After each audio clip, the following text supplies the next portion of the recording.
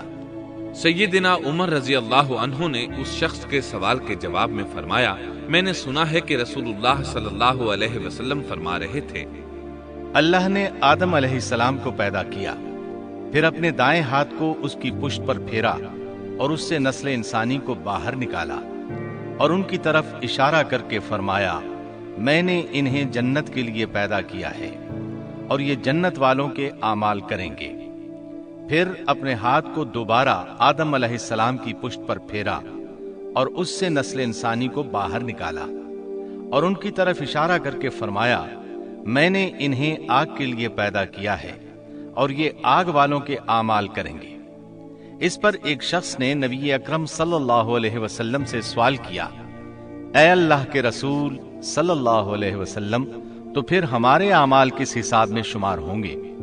آپ نے جواب میں فرمایا، اللہ تعالیٰ جب کسی بندے کو جنت کے لیے پیدا کرتا ہے تو اس سے جنت والوں کے کام کرواتا ہے، حتیٰ کہ جنت والے اعمال میں سے ہی کسی عمل پر اس کا موت سے سامنا ہوتا ہے، اس وجہ سے اللہ اسے جنت میں داخل کرتا ہے، اور جب اللہ کسی بندے کو آگ کے لیے پیدا کرتا ہے تو اسے آگ والے اعمال پر لگا دیتا ہے، یہاں تک کہ وہ آگ والے اعمال میں سے کسی عمل پر مرتا ہے، اس کی وجہ سے اللہ اسے آگ میں داخل کر دیتا ہے۔ ہر شخص کے لیے اس کام میں آسانی پیدا کر دی جاتی ہے جس کے لیے وہ پیدا کیا گیا ہے۔ لیکن یہ بات ذہن میں ہر وقت موجود رہنی چاہیے کہ اللہ نے انسان کو اختیار دے رکھا ہے کہ وہ اپنی عقل اور فکر کی روشنی میں اللہ کے احکامات پر عمل پیرا ہو کر خود کو جنتی بنا لے، یا عقل کا درست استعمال نہ کرتے ہوئے شیطان کا پٹا گلے میں ڈال لے اور جہنم میں جگہ بنا لے۔ یہ تو اللہ نے انسان کو اختیار دے رکھا ہے، اس کی مرضی کہ جنت والے اعمال کرے یا جہنم والے۔ ہر انسان میں دونوں طرف جانے کی طاقت اور صلاحیت موجود ہے۔ اللہ نے انسان کو مجبور نہیں بنایا، البتہ ہر انسان کو جو بھی رویہ اختیار کرنا تھا اللہ کو اس کا علم تھا، اور اس کا علم برحق ہے، قطعی ہے، اس میں کوئی غلطی نہیں ہو سکتی، اس لیے اس نے اپنے علم کے مطابق تقدیر لکھ دی۔ اب ہم جو کچھ کرتے ہیں تقدیر سے مجبور ہو کر نہیں کرتے، بلکہ اپنے اختیار سے کرتے ہیں، اور چونکہ تقدیر بھی اللہ کے حکم سے لکھی گئی اس لیے اس میں بھی کوئی خطا واقع نہیں ہوتی۔ لہذا تقدیر کا یہ مطلب نہیں کہ انسان تقدیر کی بنا پر ہدایت ماننے یا نہ ماننے پر مجبور ہے، ایسی بات قطعاً نہیں۔ اور درست بات یہ ہے کہ تقدیر کا مسئلہ بہت زیادہ پیچیدہ ہے اور مشکل ترین مسائل میں سے ہے، یہاں اس کی تفصیل کا موقع نہیں۔ جب اللہ نے آدم علیہ السلام کو پیدا کر لیا اور اس میں اپنی روح پھونک دی تو فرشتوں کو حکم دیا کہ آدم کو سجدہ کریں۔ ابلیس ایک بہت نیک اور بزرگ جن تھا، اس نے کبھی اللہ کی نافرمانی نہیں کی تھی، اسی بنا پر وہ بلند مرتبہ پا کر فرشتوں میں شامل ہو چکا تھا، لیکن فرشتوں کی جنس سے قطعاً نہیں تھا۔ اللہ نے اسے اطاعت اور فرما برداری کا صلہ دیا تھا، اس کی عزت اور اکرام کرتے ہوئے آسمان میں بسایا تھا، لمحہ بھر کے لیے بھی اس نے اللہ کی نافرمانی نہیں کی تھی، اور پھر اللہ نے آدم کو سجدہ کرنے کا حکم دیا، اور اس حکم کے مخاطب فرشتے اور ابلیس تھے۔ صرف فرشتوں کے لیے یہ حکم نہیں تھا بلکہ ابلیس بھی اس حکم میں شامل تھا، کیونکہ اللہ تعالیٰ فرماتے ہیں، اور یقیناً ہم نے تمہیں پیدا کیا، پھر ہم ہی نے تمہاری صورت بنائی، پھر ہم نے فرشتوں سے کہا کہ آدم کو سجدہ کرو، تو سوائے ابلیس کے سبھی نے سجدہ کیا، وہ سجدہ کرنے والوں میں شامل نہ ہوا۔ اللہ تعالیٰ نے فرمایا، تجھے کس چیز نے سجدے سے روک دیا جبکہ میرا حکم تیرے لیے بھی تھا؟ تو اس سے ثابت ہوا اس حکم میں فرشتوں کے ساتھ ابلیس بھی شامل تھا، کیونکہ قرآن میں از امرتک کے الفاظ ہیں۔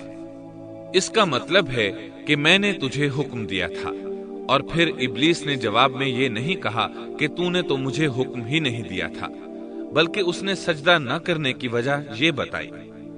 اس نے کہا میں سجدہ کیوں کروں، میں اس سے بہتر ہوں، اس لیے کہ تو نے مجھے آگ سے پیدا کیا اور اسے مٹی سے۔ تو پھر کہا اللہ نے حکم دیا تو اس سے نیچے اتر جا۔ غرض جب ابلیس نے نافرمانی کی، سرکشی اور تکبر کا مظاہرہ کیا، تو اس وقت اللہ تعالیٰ اور اس کے درمیان مکالمہ ہوا۔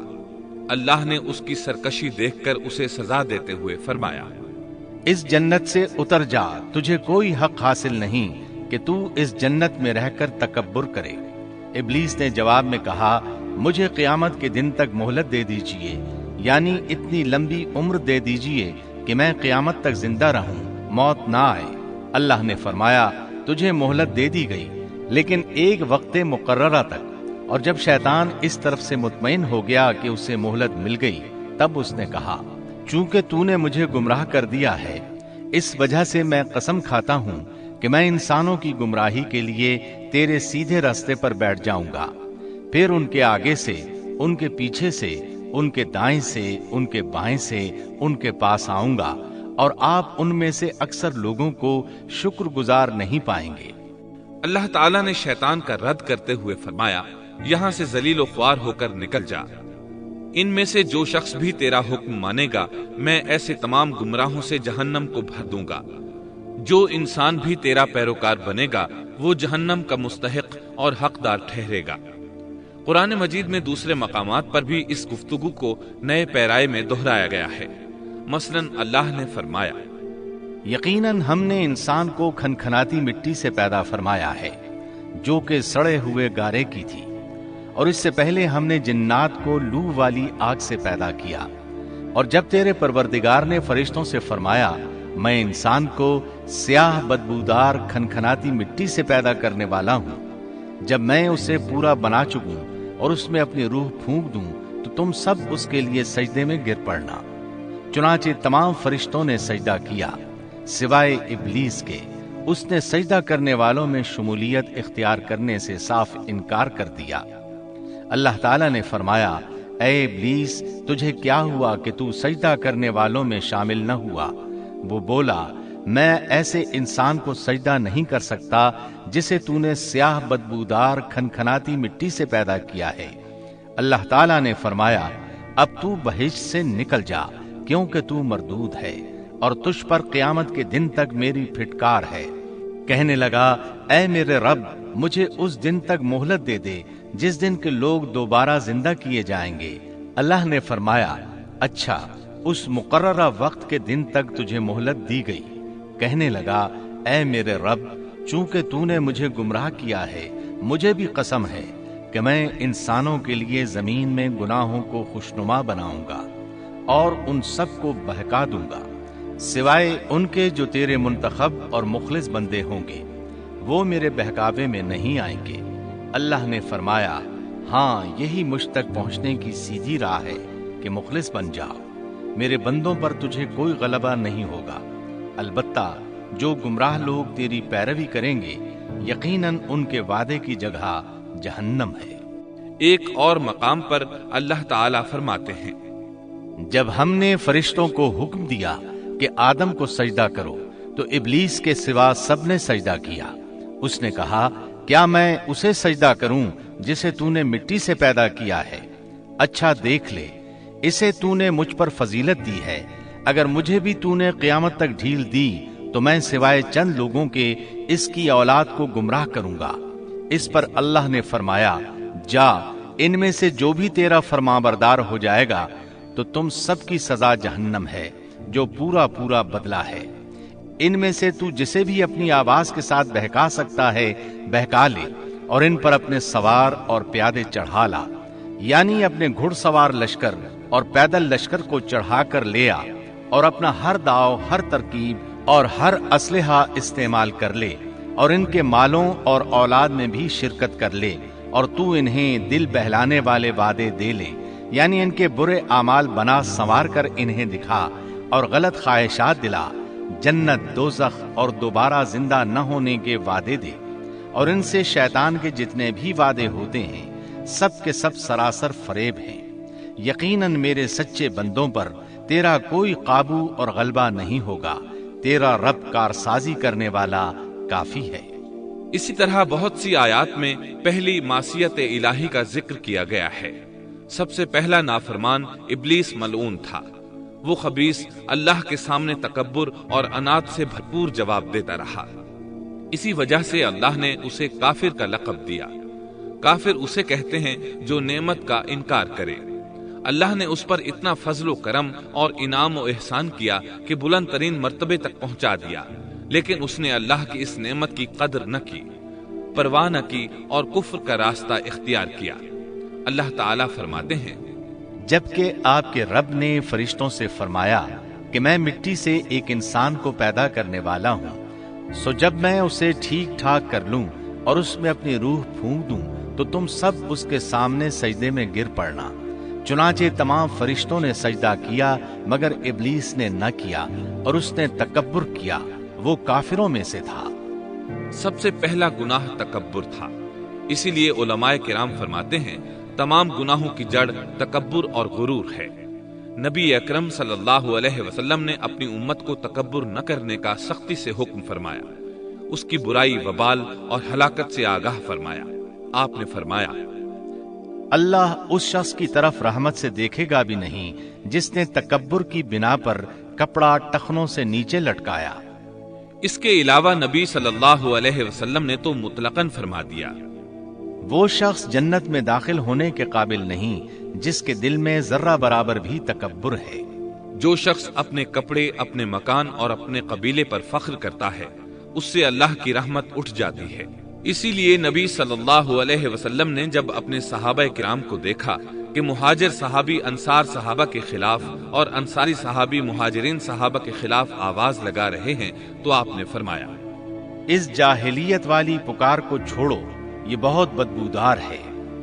اللہ نے آدم علیہ السلام کو پیدا کیا اور انہیں عالم بنا کر ہی تخلیق کیا، یعنی جب وہ پیدا ہوئے تو جاہل نہیں تھے۔ اللہ نے آدم علیہ السلام کو فرشتوں سے بھی بڑا عالم بنا کر پیدا فرمایا۔ بے شمار احادیث میں آدم علیہ السلام کی ابتدا اور ان کے علم کا ذکر موجود ہے۔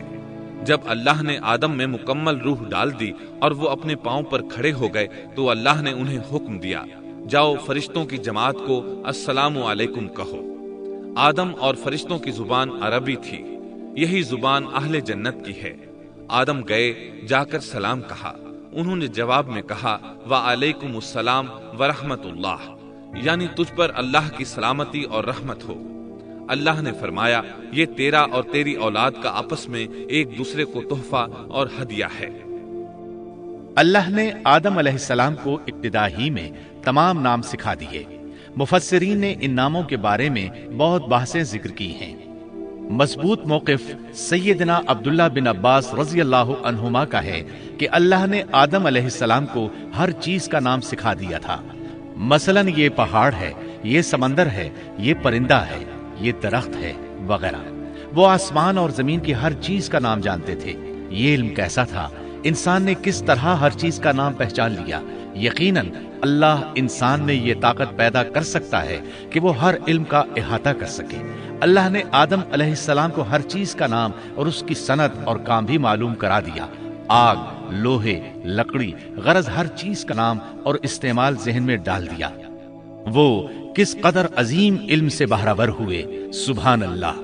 بہرحال اللہ نے آدم علیہ السلام کو صرف شکل و صورت اور تخلیق ہی میں بلند مرتبہ عطا نہیں کیا تھا، بلکہ عقل و علم کے لحاظ سے بھی بلند درجے اور مقام پر فائز کیا تھا، جیسا کہ اللہ تعالیٰ فرماتے ہیں، اللہ نے آدم علیہ السلام کو ہر چیز کا نام سکھا دیا، پھر ان چیزوں کو فرشتوں پر پیش کیا اور فرمایا، مجھے ان چیزوں کے نام بتاؤ اگر تم سچے ہو۔ مطلب یہ کہ تم اپنے دعوے میں کہاں تک سچے ہو؟ جب آدم کی تخلیق ہوئی تو تم نے کہا تھا اللہ جو چاہے پیدا کر لے، قسم ہے وہ ہم سے زیادہ معزز اور عالم نہیں ہوگا۔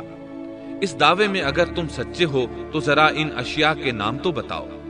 اللہ تعالیٰ نے آدم علیہ السلام کا زیادہ معزز ہونا، مکرم ہونا اور علم و معرفت والا ہونا واضح کرنے کے لیے فرشتوں کو حکم دیا کہ آدم علیہ السلام کو سجدہ کریں۔ یہ سجدہ تعظیمی تھا، عبادت والا سجدہ نہیں تھا۔ سجدہ تعظیمی پہلے وقتوں میں جائز تھا، لیکن اب حرام ہے۔ اسی لیے تو یعقوب علیہ السلام، ان کی بیوی اور 11 بیٹوں نے یوسف علیہ السلام کو سجدہ کیا تھا۔ بہرحال فرشتوں نے آدم علیہ السلام کو سجدہ کیا۔ اس سے معلوم ہو جاتا ہے کہ کون زیادہ عزت اور عظمت والا ہے۔ یقیناً آدم علیہ السلام زیادہ شرف اور منزلت کے حقدار ٹھہرے۔ جب اللہ تعالیٰ نے ان کی عزت، تکریم اور تعظیم ثابت فرما دی، تب علم و معرفت میں ان کی برتری ثابت کرنے کے لیے فرمایا، اگر تم اپنے قول میں سچے ہو تو ان چیزوں کے نام بتاؤ۔ تب فرشتوں نے کہا، فرشتے کہنے لگے، اے اللہ تو پاک ہے، ہمیں تو صرف اتنا ہی علم ہے جتنا تو نے ہمیں سکھا رکھا ہے، مکمل حکمت و علم والا تو ہی ہے۔ اللہ تعالیٰ نے آدم علیہ السلام سے فرمایا، اے آدم تم ان فرشتوں کو ان چیزوں کے نام بتاؤ۔ آدم ہر چیز کا نام بتانے لگے، کسی جگہ بھی انہوں نے غلطی نہیں کی۔ جب انہوں نے فرشتوں کو تمام چیزوں کے نام بتا دیے تو اللہ تعالیٰ نے فرشتوں کو مخاطب کر کے کہا، کیا میں نے تمہیں پہلے ہی نہیں کہہ دیا تھا کہ زمین اور آسمان کا غیب میں ہی جانتا ہوں، اور میرے علم میں ہے جو تم ظاہر کر رہے ہو اور جو چھپا رہے ہو۔ یہاں ذہن میں سوال ابھرتا ہے کہ فرشتے کیا چھپا رہے تھے؟ وہ راز والی بات یہی تھی کہ اللہ ہم سے زیادہ معزز اور عالم مخلوق پیدا نہیں کرے گا۔ واضح رہے، ہم آپ کو صرف واقعات ہی نہیں سنا رہے، صرف سیرت اور تاریخ ہی بیان نہیں کر رہے، بلکہ قرآن بھی پڑھ پڑھ کر سنا رہے ہیں۔ اور قرآن کو اس وقت تک سمجھنا محال ہے جب تک کہ ان واقعات کی تفصیل موجود نہ ہو۔ خیر، اس کے بعد اللہ تعالیٰ نے اماں حوا کو پیدا فرمایا۔ انہیں آدم علیہ السلام کے فوراً بعد پیدا نہیں فرمایا، بلکہ آدم علیہ السلام نے کافی عرصہ جنت میں تنہا بسر کیا، اور حدیث میں ہے کہ وہ وحشت محسوس کرتے تھے، تنہائی کو شدت سے محسوس کرنے لگے تھے۔ آخرکار ایک روز جب وہ سو رہے تھے تو اللہ تعالیٰ نے ان کی بائیں پسلی سے اماں حوا علیہ السلام کو پیدا فرمایا اور آدم علیہ السلام کا ہم سفر بنا دیا۔ اللہ فرماتے ہیں، اے لوگو، اپنے اس پروردگار سے ڈر جاؤ جس نے تم سب کو ایک ہی جان سے پیدا کر ڈالا، اور اس جان یعنی آدم علیہ السلام سے ان کی بیوی کو پیدا کیا۔ آدم علیہ السلام کے وجود ہی سے حوا کا وجود بنایا گیا، وہ کوئی الگ مخلوق نہیں تھی۔ جب آدم علیہ السلام بیدار ہوئے تو انہوں نے اپنے قریب ایک عورت کو بیٹھے دیکھا۔ پوچھنے لگے، تم کون ہو؟ حوا علیہ السلام نے کہا، عورت۔ آدم علیہ السلام نے پھر پوچھا، تجھے کس لیے پیدا کیا گیا ہے؟ وہ بولی، آپ کے لیے، تاکہ آپ مجھ سے سکون اور انس حاصل کریں۔ جب فرشتوں نے آدم علیہ السلام کو ایک عورت سے باتیں کرتے دیکھا تو کہنے لگے، اب ایک اور نئی مخلوق پیدا کی گئی ہے۔ آدم علیہ السلام نے ان مخلوقات کا نام تو بتا دیا تھا جو مشہور و معروف تھیں، ان کا نام پوچھنا چاہیے۔ انہوں نے آدم علیہ السلام سے سوال کیا، انہوں نے فوراً جواب دیا، حوا، اس لیے کہ اللہ نے تو آپ کو ہر چیز کا نام سکھا دیا تھا۔ فرشتوں نے کہا، ان کا نام حوا کیوں رکھا گیا ہے؟ آدم علیہ السلام نے جواب دیا، اس لیے کہ اسے ایک زندہ چیز سے پیدا کیا گیا ہے، حیات کی نسبت سے حوا نام رکھا گیا۔ مسلم شریف میں ہے، سیدنا ابو ہریرہ رضی اللہ عنہ روایت کرتے ہیں کہ رسول اللہ صلی اللہ علیہ وسلم نے فرمایا، جو شخص اللہ اور آخرت کے دن پر ایمان رکھتا ہے، جب وہ کسی معاملے کے لیے حاضر ہو تو بھلائی والی بات کرے یا خاموش رہے، اور عورتوں کے بارے میں بھلائی کی وصیت حاصل کر لو، یعنی ان کے ساتھ اچھا سلوک کرو، کیونکہ عورت پسلی سے پیدا کی گئی ہے، اور پسلی میں زیادہ ٹیڑھا حصہ اوپر والا حصہ ہوتا ہے۔ اگر تم اس کو سیدھا کرنا چاہو گے تو توڑ ڈالو گے، اور اگر اس کو چھوڑ دو گے تو وہ اسی طرح ہمیشہ ٹیڑھی رہے گی۔ عورتوں کے بارے میں بھلائی کی وصیت حاصل کر لو۔ مطلب یہ کہ اسی حالت میں گزر بسر کرو، عورتوں کے بارے میں بھلائی کی وصیت حاصل کر لو۔ اس حدیث کا مطلب یہ ہے کہ عورتوں پر جبر کر کے زبردستی ان کی طبیعت کو بدلا نہیں جا سکتا، اور عورت ذات کو نہایت نرمی اور پیار سے رکھو۔ ان کی طبیعتوں میں ٹیڑھا پن ہے، وہ کبھی جذبات سے مغلوب ہو جاتی ہے اور عقل کھو بیٹھتی ہے۔ اگر کوئی اسے سیدھا کرنا چاہے تو اس سے لا تعلقی، دوری اور طلاق کی نوبت آ جائے گی۔ اگر اسے چھوڑ دو گے تو ٹیڑھا پن برقرار رہے گا۔ مرد کو بہت حوصلے سے اس صورتحال کو سنبھالنا چاہیے۔ احادیث میں سیدنا ابراہیم علیہ السلام کی زوجہ سیدہ سارہ علیہ السلام کا قصہ موجود ہے۔ وہ حوا علیہ السلام کے بعد کائنات کی سب سے زیادہ خوبصورت عورت تھی۔ احادیث سے یہ اشارہ ملتا ہے کہ حوا علیہ السلام ابتدائے انسانیت سے لے کر قیامت تک پیدا ہونے والی تمام عورتوں میں خوبصورت تھی۔ اب ابلیس لگا اپنے وسوسے شروع کرنے۔ آدم اور حوا علیہم السلام دونوں اللہ کے حکم سے جنت میں تھے کہ شیطان نے انہیں پھسلانے کی کوشش شروع کر دی۔ اللہ تعالیٰ فرماتے ہیں، اور ہم نے کہہ دیا اے آدم تم اور تمہاری بیوی جنت میں رہو اور جہاں سے چاہو با فراغت کھاؤ۔ جنت بھی کیسی؟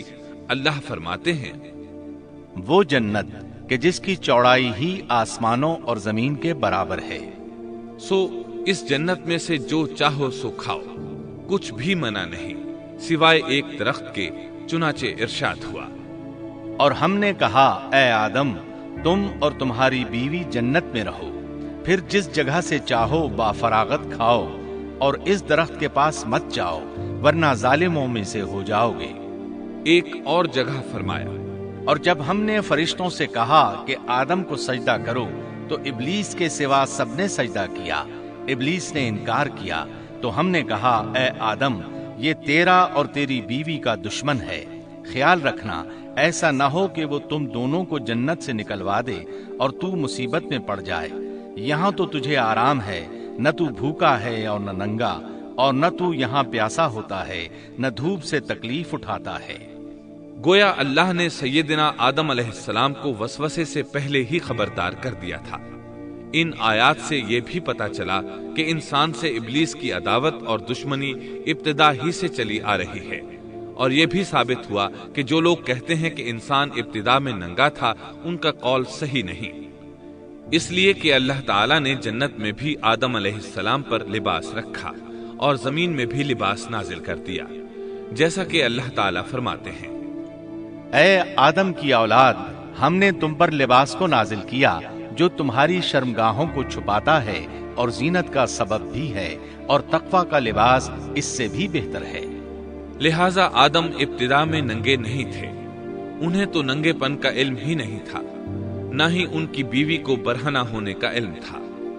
اللہ نے آدم علیہ السلام کو کامل نعمتوں سے نوازا، بھوک نہ پیاس، یہاں تک کہ پیاس کے اسباب سے بھی محفوظ، نہ گرمی اور نہ دھوپ، پھر بے انتہا حسن و جمال، مشقت نہ تکلیف، بدبختی نہ بدقسمتی۔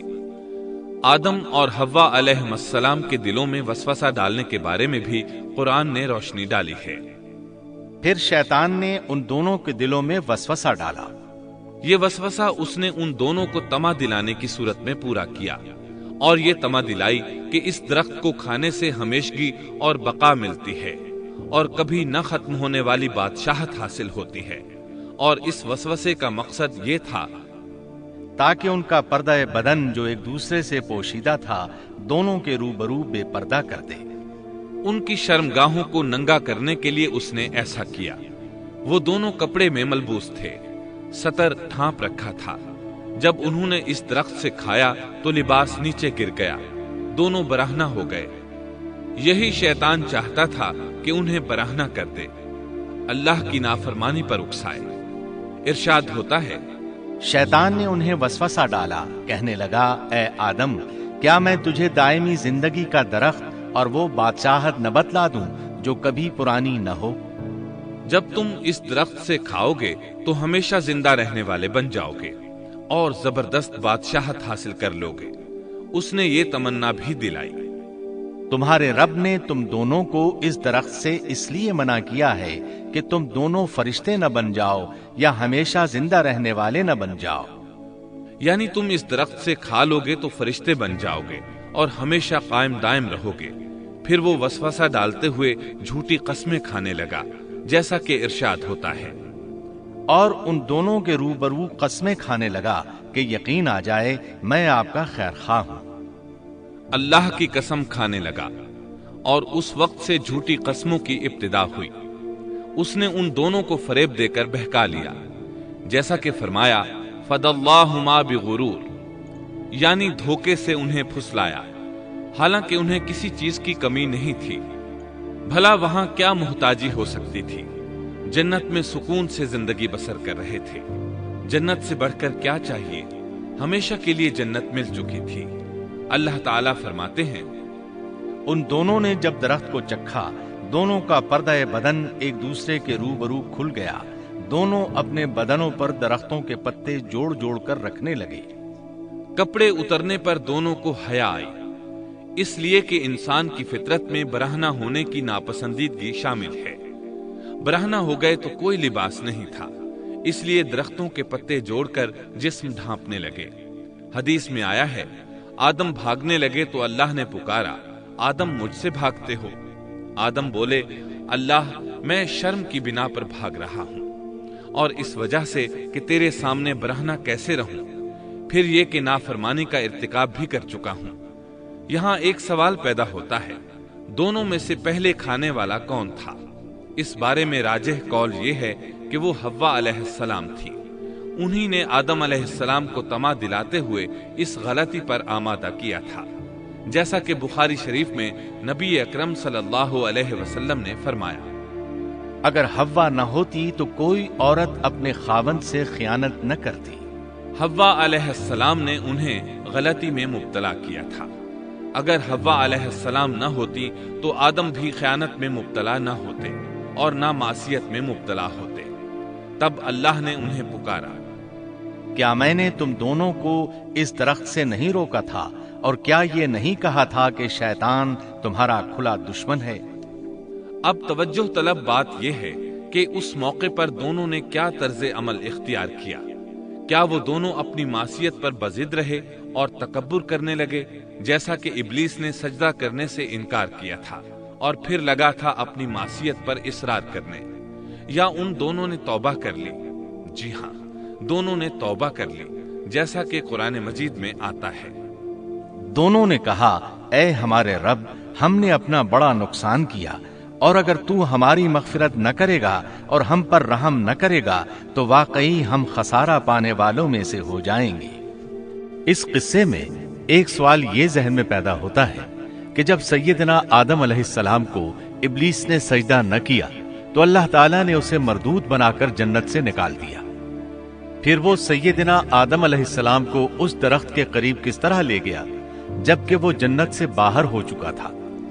قرآن کریم میں اس بارے میں یہ الفاظ آئے ہیں، پھر شیطان نے ان کے دلوں میں وسوسہ ڈالا۔ یہ وسوسہ اس نے کیسے ڈالا جبکہ وہ جنت سے نکالا جا چکا تھا؟ مفسرین نے اس کے جواب میں لکھا ہے کہ اس نے جنت سے باہر رہ کر یہ وسوسہ ڈالا تھا۔ جیسے آج کل تار اور بغیر تار کے آواز کو دور دراز علاقوں تک پہنچایا جا سکتا ہے، ایسے ہی شیطان نے اپنی طاقت سے یہ وسوسہ ان کے دلوں تک پہنچایا۔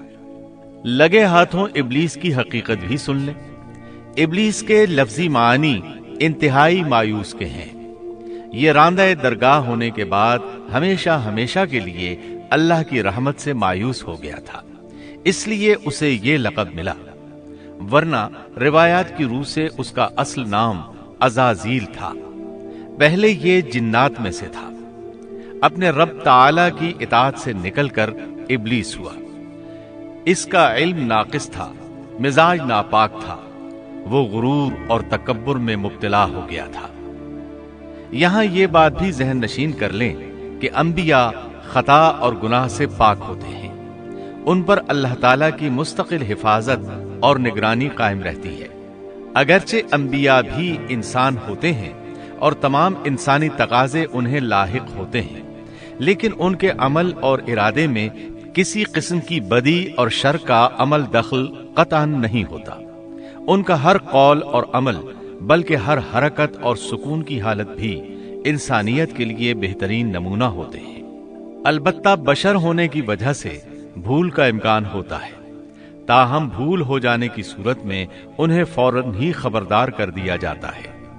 بھول ہو جانا بشری طبیعت کا خاصہ ہے۔ اللہ تعالیٰ نے ہر انسان کی فطرت میں یہ چیز رکھی ہے۔ انبیاء سے بھول چوک ہو جانے میں بھی اللہ تعالیٰ کی کئی ایک حکمتیں پوشیدہ ہیں۔ مثلاً بہت سی قومیں اپنے نبیوں کے معجزات دیکھ کر ان میں ربوبیت کی صفات کی قائل ہو گئیں، یہاں تک کہ بعض قوموں نے اپنے نبیوں کو اللہ یا اللہ کا بیٹا بھی جانا۔ جب انبیاء سے بھول اور لغزشیں ہوئیں تب گویا لوگوں پر یہ واضح کیا گیا کہ یہ الہ نہیں ہے۔ الہ ہوتے تو کس طرح ان سے بھول ہو سکتی تھی۔ اس سے یہ بتانا بھی مقصد تھا کہ انبیاء انسان ہی ہوتے ہیں، کوئی ماورائی مخلوق نہیں ہوتے۔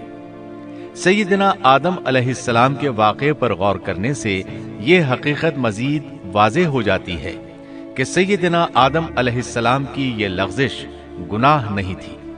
ممنوع درخت کا پھل کھاتے ہی سیدنا آدم علیہ السلام اور اماں حوا کا لباس اتر گیا تھا۔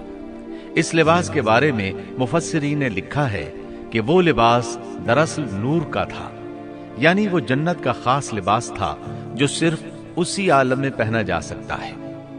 اللہ تعالیٰ نے اپنے فضل و کرم سے جنت میں ان کی ستر پوشی کا انتظام فرما دیا۔